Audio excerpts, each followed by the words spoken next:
on 105.9 FM and streaming worldwide on the WMAL app. O'Connor and Company.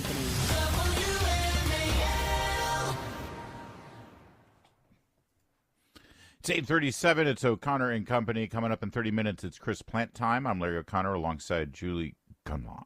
Good morning, Julie. Good morning.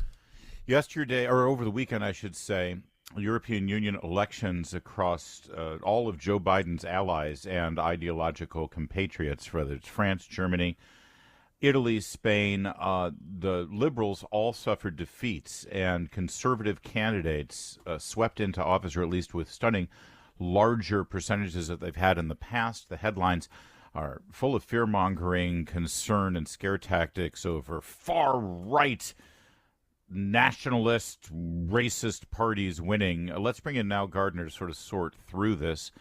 He joins us now from the Heritage Foundation. And Nile, is it that simple? Do you think that these elections were really about the rampant refugee and illegal immigration issues that so many nations have been faced with, or was there more to this?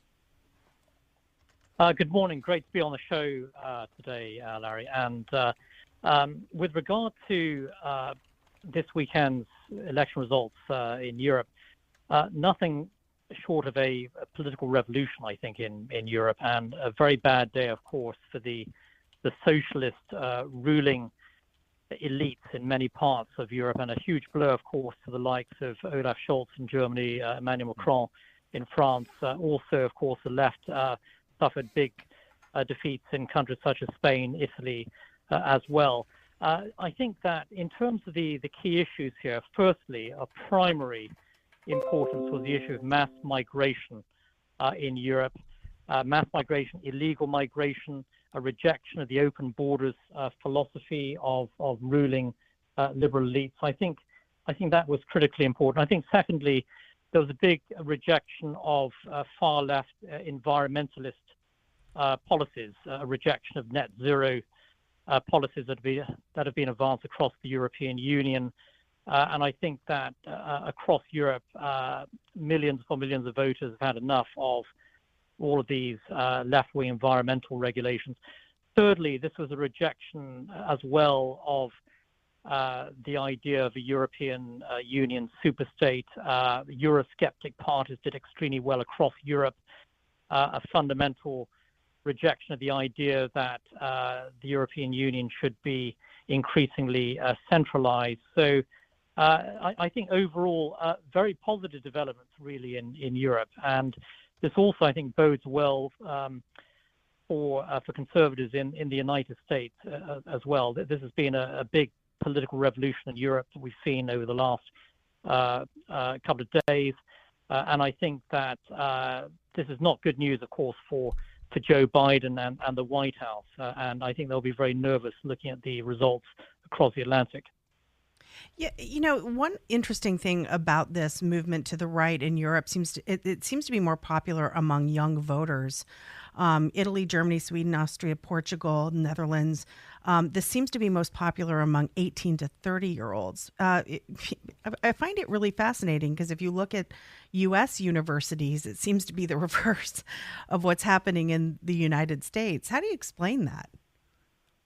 Yeah, that's a great point. And it's very significant that in many European countries, younger voters are rejecting left-wing ideology and they're moving rightwards. And you're seeing that especially in places such as France, Italy, the Netherlands, Spain.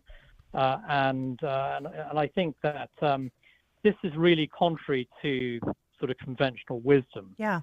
The expectation is that younger voters are always going to move leftwards. Well, that's not the case in many European countries, and I think that younger voters in Europe, especially, are very concerned about issues such as mass migration, rising levels of crime. Many younger voters are concerned about the Islamification of European countries, and so.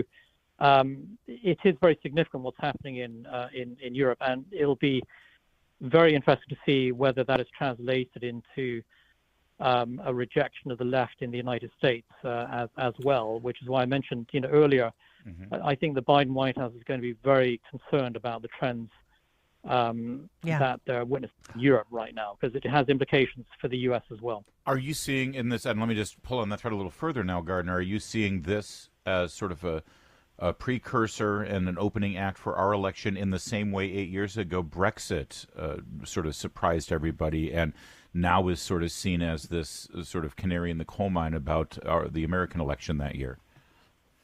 Yeah, that's a really important point, because the Brexit referendum in 2016 took place in advance of the U.S. presidential election that swept Donald Trump into power. And I think that some of the sweeping changes that you're seeing in Europe right now, I think are a good indication of the winds of change that are sweeping through the United States. Also, a lot of the same issues are being debated and discussed in Europe. And this does bode well, I think, for Donald Trump, who is campaigning very heavily upon border security, controlling mass migration, the two biggest issues in Europe today. Yes, I do think that what you're seeing right now in Europe is nothing less than a big political revolution, and there's no reason why this revolution cannot be also translated into the United States as well, into the political debates here.